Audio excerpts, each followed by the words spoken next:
এত পরিমাণ দুধ জমা হয়ে শক্ত হয়ে গেছে দুধটা। এটা আমারই পোষা কুকুর লালির। তো ওর মধ্যে থেকে 2টা বাচ্চা আমি নিলাম। যেই 8টা বাচ্চাকে পুকুরে হত্যা করা হয়েছে ঈশ্বরদী উপজেলা প্রাঙ্গণে ওই মা কুকুরটার জন্য। অনেক কান্না করছে বাচ্চাদের জন্য। ওর মানে বর্তমান যে অবস্থা, ওর বুকে ওর স্তনে অনেক দুধ জমা হয়ে আছে। ও মানে সেটা রিলিজ করতে না পারে, অনেক কষ্ট পাচ্ছে, কাতরাচ্ছে। তো আমরা এই বাচ্চা দুটাকে নিয়ে যাব। মা কুকুরটা কি পরিমাণ কষ্ট পাচ্ছে, ওর বুকে এত পরিমাণ দুধ জমা হয়ে শক্ত হয়ে গেছে দুধটা। তো এখন যদি কোনো বাচ্চা এটা না খায় তাহলে ও আরো বেশি অসুস্থ হয়ে পড়বে। তো আমরা নিয়ে আসছি 2টা বাচ্চাকে। যে দেখতে পাচ্ছেন যে দুধটা আমরা দোয়াচ্ছি, এই দুধটা আমরা ওর গায়ে মাখিয়ে দিব। তাহলে ও হয়তো ভাববে যে এটা ওরই বাচ্চা। এই যে আমরা ওই টমের থেকে যে দুধ দোয়ায় নিয়ে আসলাম ওইটা এখন ওর গায়ে লাগাই দিচ্ছি। এতে কি হবে,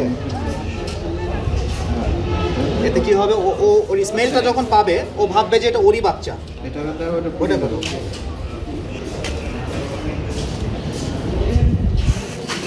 এটাকে দাও,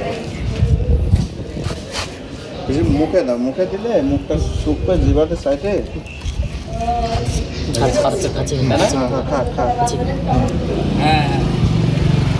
ওই পিছনে উপজেলার পরিষদের রিভিউটা একটু নিবা। আমরা আরেকটি হৃদয় বিদারক মুহূর্তের সম্মুখীন হয়েছি।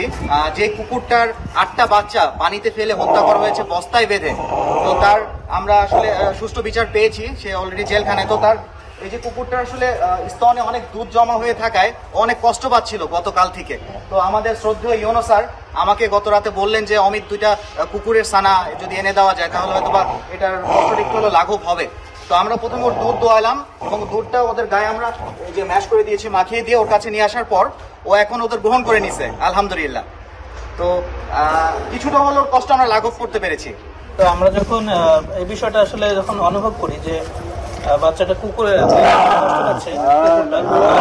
সেক্ষেত্রে আমরা ঈশ্বরদের ব্যাপারে অমিত সাহেবকে বলি যে 2টা শিশু বাচ্চা যদি ব্যবস্থা করা যায় কুকুরের, যাতে দুধটা সে দিতে পারলে বা অ্যাডজাস্ট হয়ে গেলে আমার মনে হয় সেই সুস্থ হয়ে যাবে।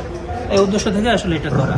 তো এই জন্য আসলে ঈশ্বরদের ব্যানারে যারা করেছেন, সবাই যারা কষ্ট করেছেন সবাইকে ধন্যবাদ। এবং আমরা এটা যেন ইয়ে করা হয়, অ্যাডজাস্ট হয়, এটা আমরা টেক কেয়ার করার ব্যবস্থা করবো। আসতে থাকবে।